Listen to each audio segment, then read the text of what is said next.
অতিরিক্ত গরমে যখন দুধ গরম করতে একটু ভুল হয়ে যায় বা ভুলে যাওয়া হয় তখন কি হয়, দুধটা পুরোপুরি নষ্ট হয়ে যায়। এই যে দেখতে পাচ্ছেন দুধটা একেবারে নষ্ট হয়ে গেছে, দুধটা নষ্ট হয়ে ছানায় পরিণত হয়ে গেছে। তো প্রায় আমার সাথে এই ধরনের ঘটনা ঘটে। তো আমি কি করি, দুধটা ফেলে দিই।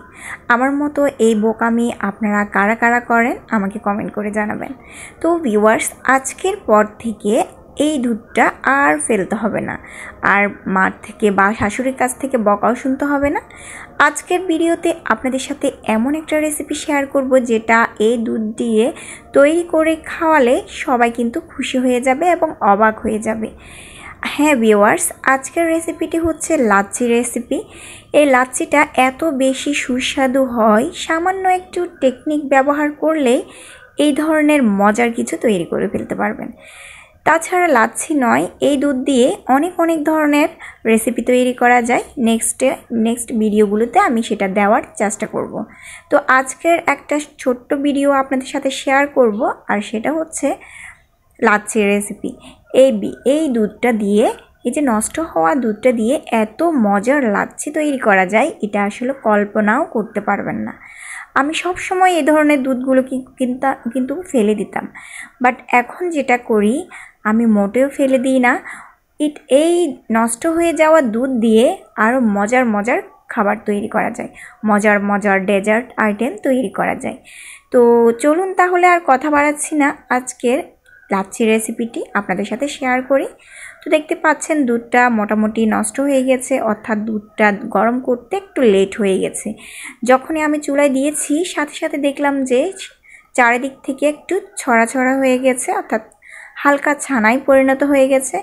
এরপর আমি যেটা করলাম, দুধটাকে ফেলে না দিয়ে এটাকে নর্মাল ফ্রিজে রেখেছি ঠান্ডা হওয়ার জন্য। আর যখন ঠান্ডা হয়ে গেছে, এরপর এই দুধটা আমি একটা ব্লেন্ডারের জগের মধ্যে দিয়ে দিলাম এবং কিছু ইনগ্রিডিয়েন্টস অ্যাড করব, যেটা অ্যাড করার কারণে এত টেস্টি হবে লাচ্ছিটা।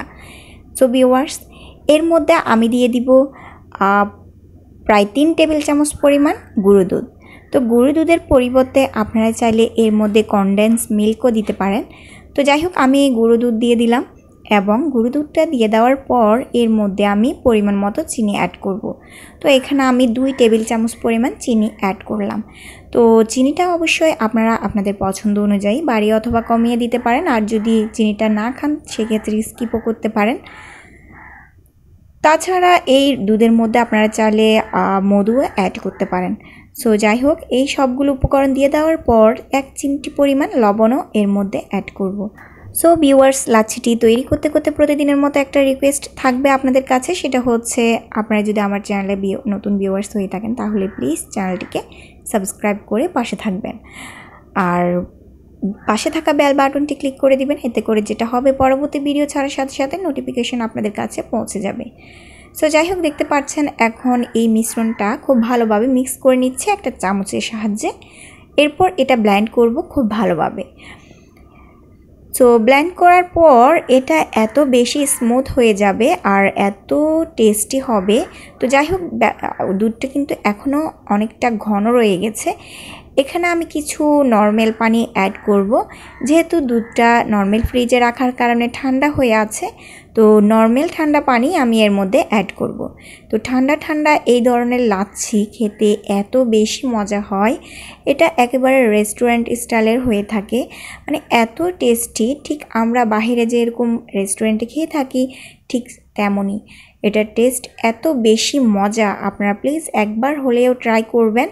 আসলে সবচাইতে মজার বিষয়টা কি জানেন, এই নষ্ট হয়ে যাওয়া দুধ দিয়ে নামি দামি ব্র্যান্ডের অনেক মজার সন্দেশ তৈরি করা যায়।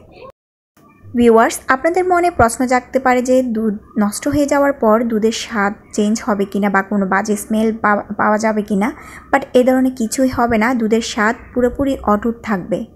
তো আপনাদের কাছে রিকোয়েস্ট থাকবে, আপনাদের বাসায় দুধ যদি নষ্ট হয়ে যায় এটা ফেলে না দিয়ে একবার হলেও এর রেসিপিটি ট্রাই করবেন, তাহলে দেখবেন খেতে এত সুস্বাদু। এরপর থেকে আপনি কখনোই দুধ ফেলে দিবেন না।